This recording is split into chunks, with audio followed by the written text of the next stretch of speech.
வணக்கம் ஃப்ரெண்ட்ஸ், இது உங்கள் குருஜி 360லேருந்து இன்றைக்கி நம்ம எங்கே வந்திருக்கோம்னா, மதுரை உலக புகழ் அவனியாபுரம் ஜல்லிக்கட்டு பொங்கல் தினமான 14/1/2025 நாளைக்கு நடக்க இருக்குது. அந்த ஜல்லிக்கட்டோட ஏற்பாடுகள் எப்படி இருக்குன்னு பார்க்குறதுக்காண்டி வந்திருந்தோம். அங்கே ஆல்ரெடி இன்ஸ்பெக்ஷன் கலெக்டரும் பத்திரப்பதிவுத்துறை அமைச்சர் திரு மூர்த்தி அவர்களும் இன்ஸ்பெக்ஷன் ஆல்ரெடி பண்ணிகிட்டு இருந்தாங்க.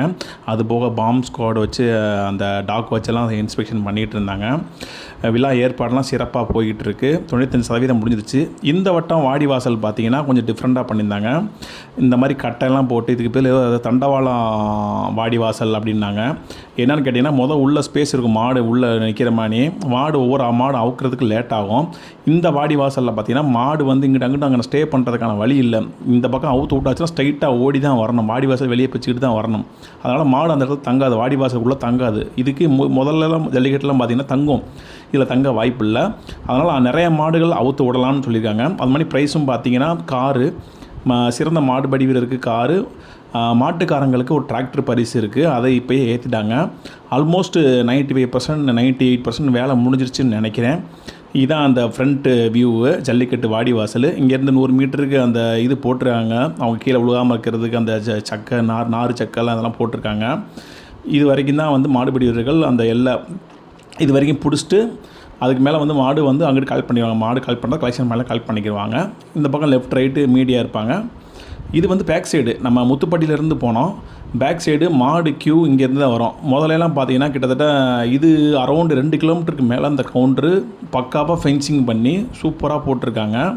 நாளைக்கு நடக்கிற ஜல்லிக்கட்டில் பார்த்திங்கன்னா இது வரைக்கும் 1100 மாடுகள் பதிவாயிருக்கு.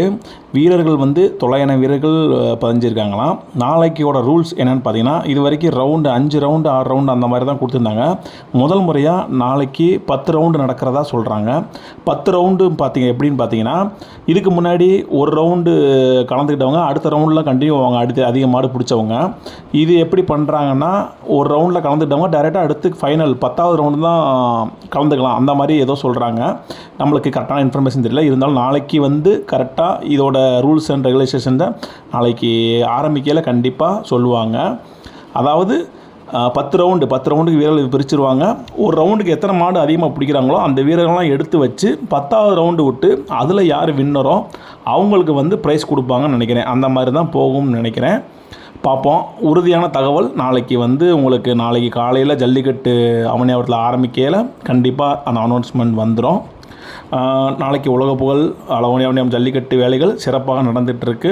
வீடியோவில் நீங்கள் பார்த்தாலே தெரியும். இந்த ஜல்லிக்கட்டுக்காண்டி ஆயிரக்கணக்கான காவல்துறை இருக்காங்க. அவங்க நம்ம இந்த லெஃப்ட்டில் பார்த்தீங்கன்னா தெரியும், மீட்டிங் போட்டுக்கிட்டு இருந்தாங்க. நாளைக்கு எந்த மாதிரி இன்ஸ்ட்ரக்ஷனு, எப்படி பாதுகாக்கணும், எப்படி எல்லாருக்கும் ப்ரொடெக்ஷன் கொடுக்கணும்னு சொல்லிட்டு ஆயிரக்கணக்கான காவல்துறை அதிகாரிகள் மீட்டிங் போட்டு இன்ஸ்ட்ரக்ஷன் சொல்லிக்கிட்டு இருந்தாங்க. அதுபோக மருத்துவர்கள், கவர்மெண்ட் சம்மந்தப்பட்ட நிறைய ஆஃபீஸர்ஸ்கள் இரவு பகல் பாராமல் இந்த ஜல்லிக்கட்டு நடக்கிறதுக்காண்டி ஒர்க் பண்ணிக்கிட்டு இருக்காங்க. மேலும் இந்த ஃபென்சிங் போட்ட கான்ட்ராக்டர்ஸ் நிறைய பேர் இந்த ஜல்லிக்கட்டுக்கு நிறைய பேர் உழைச்சிட்டு இருக்காங்க. இந்த உழைப்பு எல்லாமே நாளைக்கு காலையில் நடக்க போகிற ஜல்லிக்கட்டுக்காண்டி உழைச்சிட்டு இருக்காங்க. அவர்கள் அனைவருக்கும் நன்றிகள். நாளை காலையில் சந்திப்போம். நன்றி, வணக்கம். உங்கள் குருஜி 360லேருந்து.